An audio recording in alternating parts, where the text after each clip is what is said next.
Rejoignez-nous alors que nous dévoilons les détails troublants de 5 morts inhabituelles, chacune défiant les attentes de manière glaçante. Partons à la rencontre des histoires qui montrent comment le danger peut surgir soudainement là où on l'attend le moins, coûtant des vies, provoquant l'indignation et laissant une empreinte indélébile sur ceux qui restent. En novembre 2018, Helena Struthers Gardner était chez elle dans le Dorset, en Angleterre, en train de se préparer pour prendre un verre. C'était une soirée calme, mais ce qui suivit fut un accident tragique, impliquant un objet ménager apparemment inoffensif. Helena, surnommée Lena par ses proches, avait 60 ans et vivait à Broadstone dans le Dorset. Au fil des années où cette femme avait connu à la fois le succès et les difficultés. Ancienne cavalière accomplie, elle avait consacré une grande partie de sa jeunesse au monde équestre compétitif. Elle s'était formée dans les disciplines du concours complet, du saut d'obstacles et du dressage, et avait même travaillé avec des chevaux de National Hunt à Newbury, dans le Berkshire. Elle avait un avenir prometteur devant elle, cependant ses rêves furent brisés par un accident dévastateur à l'âge de 21 ans, lorsqu'un incident équestre lui laissa de graves blessures à la colonne vertébrale. Cet événement traumatique marqua le début d'une longue lutte contre la douleur chronique et les problèmes de mobilité. Suite à son accident, Helena subit plusieurs fractures de la colonne lombaire, entraînant une scoliose et une douleur intense et constante. Sa mobilité se détériora et elle était fréquemment sujette à des chutes soudaines, que sa femme Mandy Struthers Gardner qualifiait de « chute comme un sac de pommes de terre ». Les années de gestion de la douleur avaient pris leur tribut et elle avait besoin de fortes doses de fentanyl pour supporter la douleur. Lorsque ces doses de médicaments furent réduites, elle développa une dépendance à l'alcool. Au moment de sa mort, elle consommait environ un demi-litre de vodka par jour, souvent mélangé avec du jus d'orange dans un bocal à vis, une habitude qui conduisit à l'incident fatal. Le 22 novembre 2018, Helena était dans sa cuisine, tenant un verre style bocal équipé d'une paille en métal. Soudain, elle s'effondra et la paille en acier inoxydable de 25 cm, fixée en place par le couvercle, devint une arme meurtrière. La paille pénétra dans l'orbite gauche d'Helena et traversa son cerveau. Sa femme Mandy, présente à ce moment-là, n'entendit pas la chute, mais trouva Helena peu de temps après. Allongée sur le ventre, Helena émettait des bruits de gargouillement et Mandy, voyant la paille dépasser de sa tête, appela immédiatement une ambulance. Les secours la transportèrent à l'hôpital général de Southampton, mais la gravité de ses blessures laissait peu d'espoir de rétablissement. Les spécialistes informèrent Mandy que les blessures d'Helena étaient trop graves et le lendemain, son appareil respiratoire qui la maintenait en vie fut arrêté. L'examen médico-légal de l'incident fut minutieux. Le docteur David Parham, qui procéda à l'autopsie, confirma que la paille était entrée par la paupière gauche d'Helena et avait traversé son tronc cérébral, une zone vitale responsable de fonctions telles que la respiration. L'enquête sur la mort d'Helena souligna les dangers rares mais significatifs associés aux pailles en métal. L'assistant du coroner, Brendan Allen, émit un avertissement, insistant sur les risques liés à l'utilisation de pailles métalliques fixées dans des couvercles rigides. Sans souplesse ni flexibilité, la paille métallique ne pouvait se déplacer lors de l'impact, ce qui entraîna des blessures catastrophiques. Une grande prudence doit être exercée lors de l'utilisation de ces pailles en métal, déclara Allen, soulignant qu'elles ne devraient jamais être fixées par des couvercles ou des dispositifs similaires. Si le couvercle n'avait pas maintenu la paille en place, elle se serait probablement déplacée au lieu de percuter son œil. Cependant, il n'y avait pas suffisamment de preuves pour expliquer la chute d'Helena. Il n'y avait pas d'alcool dans son système au moment de l'accident, et l'assistant du coroner n'a pas pu conclure qu'une réduction de fentanyl aurait pu être la cause de la chute d'Helena. Les suites de la mort d'Helena laissèrent sa femme et ses proches confrontés à un choc et à un profond chagrin. Mandy parle de cette perte immense, qualifiant Helena d'une personne emportée bien trop tôt. Dans sa peine, Mandy exprima son espoir que d'autres tirent une leçon tragique de l'histoire d'Helena. Elle souligna les dangers de ces pailles, en particulier pour les personnes ayant des problèmes de mobilité ou les jeunes enfants. Le 17 avril 2018, Jennifer Riordan était à bord du vol Southwest Airlines 1380, assise près d'un hublot alors que l'avion survolait la Pennsylvanie. Elle voyageait de New York à Dallas. C'était un vol de routine, mais un événement tragique et inattendu a bouleversé le cours des choses. Jennifer Riordan, une femme de 43 ans, originaire d'Albuquerque, était reconnue pour son dévouement envers sa famille, sa carrière et sa communauté. En tant que vice-présidente des relations communautaires chez Wells Fargo à Albuquerque, elle supervisait les efforts bénévoles de plus de 1000 employés et contribuait largement à de nombreuses causes philanthropiques dans le sud-ouest des États-Unis. Leader respectée, épouse et mère de 2 enfants, Jennifer retournait auprès de sa famille lorsqu'elle a embarqué sur le vol 1380 ce jour-là. Cependant, environ 20 minutes après le départ, ce vol sans histoire a pris une tournure dramatique, marquant un chapitre tragique de l'histoire de l'aviation américaine. Le problème a commencé lorsqu'une des pales du moteur de l'avion s'est soudainement fracturée. Après avoir effectué plus de 32 000 vols, la pale a cédé à cause de la fatigue du métal, un problème passé inaperçu lors des inspections précédentes. Cette défaillance a déclenché une réaction en chaîne catastrophique. Le carénage du moteur s'est désintégré, projetant des débris avec une force explosive. Certains de ces éclats ont frappé le fuselage, brisant finalement la vitre en plexiglas près du siège de Jennifer. Cette rupture a provoqué une décompression rapide, aspirant partiellement Jennifer à travers la fenêtre brisée. Les agents de bord, Rachel Fernheimer et Sianik Mallory, se sont précipités pour évaluer les dégâts et ont découvert Jennifer, dont le torse, la tête et un bras se trouvaient à l'extérieur de l'avion, tandis que le reste de son corps était retenu par sa ceinture de sécurité. Dans une tentative désespérée de la sauver, les agents de bord se sont agrippés à ses jambes, tandis que 2 passagers à proximité se sont joints à eux, l'un passant un bras à travers le hublot pour maintenir son épaule. Au milieu du chaos, avec les masques à oxygène déployés et la cabine envahie par de la fumée, ils ont lutté pour ramener Jennifer à l'intérieur. Une fois Jennifer ramenée à bord, les agents de bord ont demandé l'aide de volontaires médicaux. Un ambulancier et une infirmière ont pris en charge les opérations de secours. Ils ont essayé d'utiliser un défibrillateur, mais celui-ci n'a détecté aucun choc à administrer. Ils se sont relayés pour pratiquer un massage cardiaque dans l'espoir de la réanimer. Malheureusement, les blessures de Jennifer étaient trop graves. L'impact avait causé des traumatismes d'une gravité telle que la survie était pratiquement impossible. Pendant que la tragédie se déroulait, les pilotes s'efforçaient de contrôler l'appareil qui avait basculé violemment sur la gauche sous l'effet de l'explosion. La peur s'est emparée de la cabine, tandis que l'avion descendait rapidement jusqu'à une altitude permettant aux passagers de respirer sans masque. Les pilotes ont habilement guidé l'avion pour un atterrissage d'urgence à l'aéroport international de Philadelphie, mettant en sécurité les 144 passagers restants et les 5 membres d'équipage. Jennifer Riordan a tragiquement perdu la vie, succombant à de graves traumatismes contondants à la tête, au cou et au torse, causés à la fois par les éclats et par le fuselage de l'avion. Sa mort a marqué le premier accident mortel en vol sur une compagnie aérienne américaine depuis près de 10 ans. Cet incident a déclenché une enquête approfondie menée par le National Transportation Safety Board, NTSB, qui s'est concentrée sur la pale défectueuse et les mécanismes de sécurité censés contenir un tel événement. Les auditions du NTSB ont révélé que la pale, inspectée pour la dernière fois en 2012, avait été vérifiée avec des techniques incapables de détecter la fatigue du métal.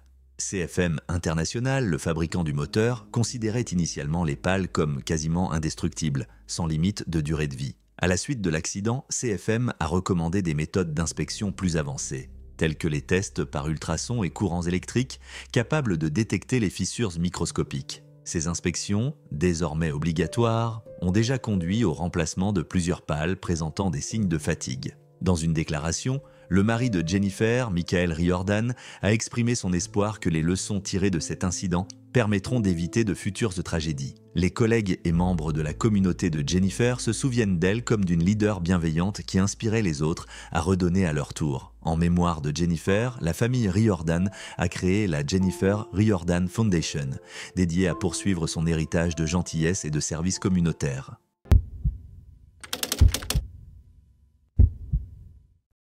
C'était le 8 juin 2014. Le dimanche matin de Grant Adams commença comme n'importe quel autre, avec le jeune homme de 17 ans qui venait de se réveiller chez lui à South Shields. Mais en l'espace de quelques instants, ce qui aurait dû être une journée ordinaire prit un tournant dramatique et tragique, laissant sa famille et sa communauté sous le choc. Grant n'était pas seulement un adolescent, il allait bientôt devenir père, attendant la naissance de sa fille avec sa petite amie, Shawna Gardner, âgée de 16 ans, qui était enceinte de 7 mois. Il avait déjà choisi un prénom pour sa petite fille, Rekia. La vie de Grant, bien que jeune, était remplie d'espoir et de rêves pour l'avenir. Il venait d'acheter sa première voiture et prenait des leçons de conduite. Son 18e anniversaire approchait et avec lui, la promesse d'un nouveau chapitre. La famille de Grant comprenait sa mère, Amanda Smedley, âgée de 37 ans, avec qui il vivait, et sa sœur Natasha, âgée de 20 ans, qui avait elle-même une petite fille. La tragédie qui frappa leur famille se produisit rapidement. Tôt ce dimanche matin, Grant venait de sortir du lit lorsqu'il trébucha sur un câble dans sa chambre au 3e étage. Par un coup du sort tragique, il perdit l'équilibre et tomba sur un lit de bronzage que sa mère avait entreposé dans sa chambre. L'impact fut catastrophique. L'un des tubes en verre UV se brisa et un fragment tranchant perça sa veine jugulaire à 2 endroits. Désorienté et gravement blessé, Grant tenta d'ôter l'éclat de verre de son cou sous le choc, aggravant encore la blessure, puis se dirigea vers les escaliers dans une tentative désespérée de chercher de l'aide. Cependant, la blessure se révéla trop grave et il s'effondra en bas des escaliers où sa mère le trouva bientôt dans une mare de sang. Amanda, sa mère, entendit les bruits venant de l'étage et se précipita immédiatement vers son fils, ne trouvant que du sang qui coulait abondamment. Paniquée, elle appela à l'aide et son partenaire tenta de contenir l'hémorragie jusqu'à l'arrivée des secours. Les services d'urgence, dont l'ambulance aérienne du Great North, arrivèrent rapidement sur les lieux, à environ 9 heures ce dimanche matin pour traiter Grant. Il fut transporté par avion au Royal Victoria Infirmary de Newcastle dans un état critique, mais les dommages étaient trop graves. Malgré les efforts des professionnels de santé, Grant succomba à ses blessures le 9 juin 2014. La perte soudaine et tragique laissa la famille et les amis de Grant dévastés. Pour sa petite amie Shona, le choc était inimaginable. Elle partagea sa douleur publiquement, exprimant son amour et le réconfort amer de porter une partie de lui en elle sous la forme de leur enfant à naître. La sœur de Grant, Natasha, qui avait toujours été proche de lui, décrivit combien il attendait avec impatience de devenir père, malgré ses premières inquiétudes. La famille voit désormais Shona et le bébé Rkia comme les derniers fragments de l'héritage de Grant, s'y accrochant comme un souvenir du jeune homme plein de vie qu'ils ont perdu. Les amis et les membres de la communauté de South Shields furent stupéfaits par la nouvelle, peinant à comprendre comment un accident aussi inhabituel et déchirant avait pu coûter la vie à un jeune homme prometteur au seuil de l'âge adulte.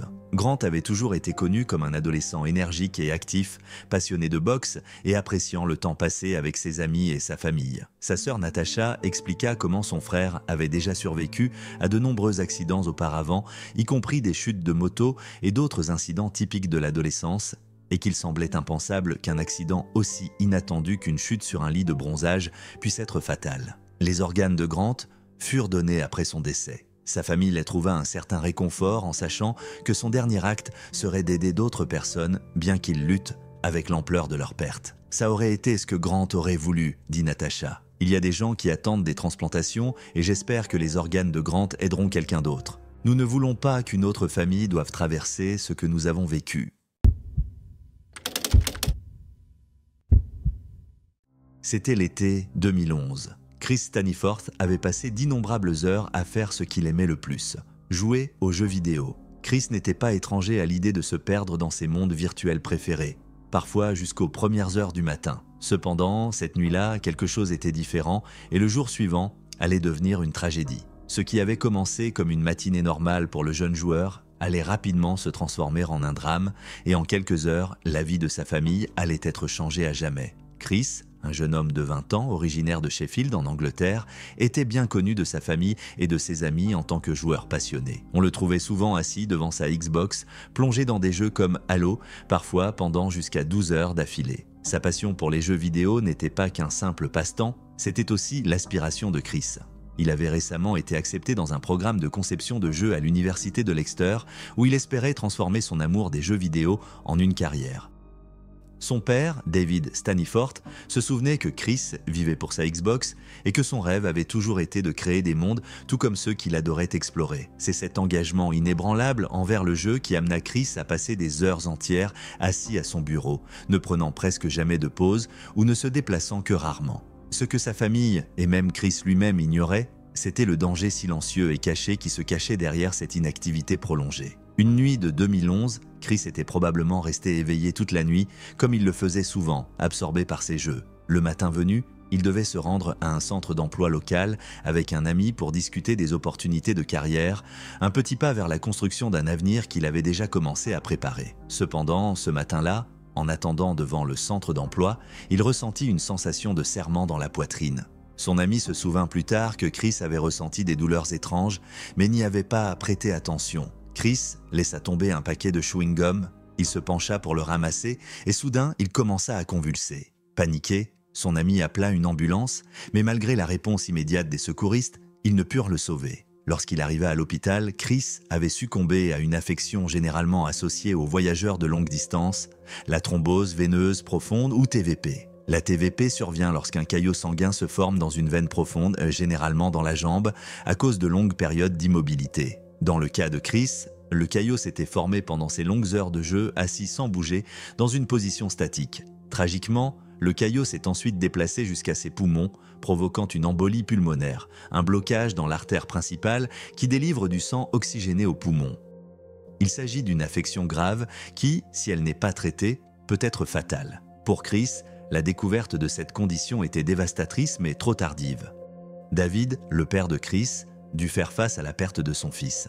David, qui avait toujours connu Chris comme un jeune homme sans problème de santé antérieur, avait du mal à comprendre comment la passion de son fils pour les jeux vidéo avait conduit à une fin aussi tragique. David parle publiquement de l'affaire de son fils, soulignant que de longues périodes d'immobilité, que ce soit pendant les jeux, lors de voyages ou lors de toute activité sédentaire, pouvaient poser de sérieux risques pour la santé. Il partagea son chagrin avec le monde, espérant avertir d'autres parents et joueurs des dangers cachés des sessions de jeux prolongées. Bien que la mort de Chris aurait pu facilement être attribuée à sa passion pour les jeux vidéo, David prit soin de ne pas accuser l'industrie ou la technologie elle-même. Il se concentra plutôt sur la sensibilisation à l'importance de faire des pauses, de bouger et de comprendre les risques associés à de longues périodes d'immobilité. Ne découragez pas votre enfant de jouer aux jeux vidéo, conseilla David à d'autres parents. Ils adorent ça, c'est bénéfique pour eux. Soyez juste conscients des risques. Profitez-en, mais faites des pauses.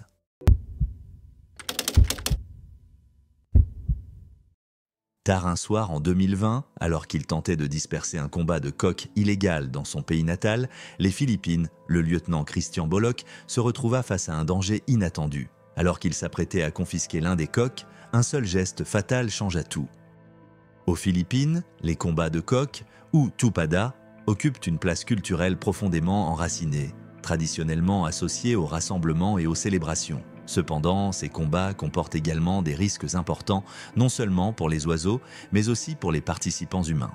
Une lame en acier, appelée gaff, est souvent fixée à la patte d'un coq pour maximiser les dégâts pendant le combat. Malgré le frisson et la tradition associée au combat de coqs, ces événements ont été rendus illégaux en 2020, notamment en raison de la pandémie de la Covid qui a conduit les autorités à interdire les rassemblements. Malgré l'interdiction, des combats de coqs clandestins ont continué. Et en octobre 2020, le lieutenant Bolok et son équipe intervenaient pour faire respecter les restrictions suite à des signalements d'un rassemblement illégal dans le village de Madugang, à Northern Samar. Christian, dans la trentaine et déterminé à faire respecter la loi, dirigeait le commissariat de San José avec un engagement sans faille. Ce soir-là, il s'était joint à son équipe pour mettre fin à un combat de coqs illégal, espérant stopper non seulement les paris et la cruauté, mais aussi la propagation potentielle du virus. Ces événements avaient été associés à des foyers de Covid-19 locaux, qui à ce moment-là avaient déjà causé des milliers de décès aux Philippines. C'est au moment où Christian tenta de confisquer un coq que un des gaffes de l'animal, une lame métallique tranchante fixée solidement à sa patte, traversa sa cuisse supérieure, perforant son artère fémorale. Ce vaisseau sanguin vital, une fois tranché, provoqua une perte de sang rapide et incontrôlable. Les collègues de Christian, présents sur les lieux, tentèrent d'aider d'urgence leur lieutenant blessé. Ils utilisèrent un morceau de tissu dans une tentative désespérée de créer un garrot de fortune. Mais avec peu de temps et de moyens, leurs efforts pour arrêter l'hémorragie se révélèrent insuffisants. En quelques minutes, Christian perdait une quantité dangereuse de sang et les secours furent appelés pour le transporter d'urgence à l'hôpital provincial. Malgré leurs meilleurs efforts, Christian Bolok fut déclaré mort à son arrivée. La lame tranchante du coq avait causé un traumatisme fatal, soulignant les dangers graves associés au combat de coqs, des risques bien au-delà de l'arène. Edwin Hongchuan, gouverneur de Northern Samar, exprima sa tristesse et sa frustration, soulignant la perte tragique d'un agent dévoué dont l'engagement à faire respecter les règles de santé et de sécurité lui coûta la vie. Hongchuan nota que l'équipe avait pris toutes les précautions possibles ce soir-là, parfaitement consciente des risques qu'elle courait lors du raid. Nous pleurons avec notre police provinciale la perte d'un agent aussi engagé et altruiste, a déclaré Hong Chuan, reconnaissant le sacrifice de Christian pour protéger sa communauté. Pour honorer le service de Christian, le gouvernement local offrit son soutien à sa famille, afin qu'il ne soit pas laissé à affronter leur chagrin seul. Ses collègues et la communauté se souviennent de Christian Bolok comme d'un officier courageux et d'un protecteur désintéressé de son peuple, un souvenir qui ne sera pas facilement oublié.